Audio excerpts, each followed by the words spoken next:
Hello and welcome to Finextra TV. I'm Alex Lippic. You join us here in Lisbon for EBAday 2024, and I'm delighted to be kindly joined in the studio by Gilbert Verdian of Quant. Gilbert, thank you so much for taking your time out of your busy schedule to come and see us today. We appreciate it. Thank you, Alex. It's great to be here. Absolute pleasure. So we're going to be discussing programmable payments. So set the scene for us if you can. How can programmable payments really benefit both personal and business financial transactions, do you think? So if you look at the system today, we don't have digital money. We've got electronic money. And money today can only do two things. It's a push and a pull. So we're very limited with the current system that we've inherited because there's not much else you can do with the money and the whole financial system. And what we set out to do with the work that we've done using DLT and the work in central bank digital currencies, we set out to find what is so different about digital currency, with digital money. And so what we've seen is we're moving to digital finance because we're transforming the nature of money from electronic to digital. And that means programmability plays a big part. It gives the ability to program logic into money for the first time. You can code events, actions, all of those things that are very complicated to do on both ends of a transaction. You can embed that into money. And so programmability is a way for you to automate very complex B2B consumer workflows into money. And a very simple example, if I can say, is direct debits. Yeah. So you get paid at the end of the month, your salary comes in, you've got your direct debits, and your utilities mortgage, it goes out. Sometimes, for whatever reason, money is taken out before your salary is put in, so you're overdrawn. And that's a really bad experience, you get all the texts.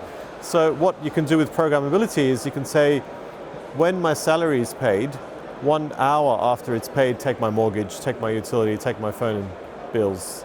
And that's programmability. So it's a bit of a game changer in the way you transact. What about the role of RLN? What role does RLN play in programmable payments, in your opinion, in advancing that kind of process? So the whole transformation of electronic to digital has to be a collaborative method. Each bank can't do it on their own. So RLN is a project that all the banks came together. There's RLN UK, which we're involved in, and it's a way where the banks are building, co-designing, and creating tokenized money, digital money, with all their counterparties and their peers. And so what we're doing in the project is really enabling the whole infrastructure, connecting to banks using traditional connections and traditional rails, but then connecting to digital CBDCs and other types of rails where you can have interoperability of all forms of money. So in RLN, it's the industry innovating and it's the industry collaborating to build the next generation of payment infrastructure. Sure, thank you so much, really interesting insight. How can, in your opinion, innovation in programmable payments really help prevent failed transactions, if we look at that one? So if you look at transactions today, you don't know the state of transactions. A lot of payments are done on messages where something is sent, something is returned, and there's a lot of reconciliation that has to happen on both ends to understand, did it even go through, did it even work? Have you got the money in? Then you have to call someone and check on their end, can you check your balance? So all of that is a state issue where the message cannot carry the state. And so programmability allows you to embed the state and the settlement and the message in one transaction. So it's a very data-rich transaction, but it's also settled. As a finality, it's settled. So you know for sure that the transaction went through and the money's in the bank. So it makes it a far more streamlined, seamless process, inevitably. Yeah.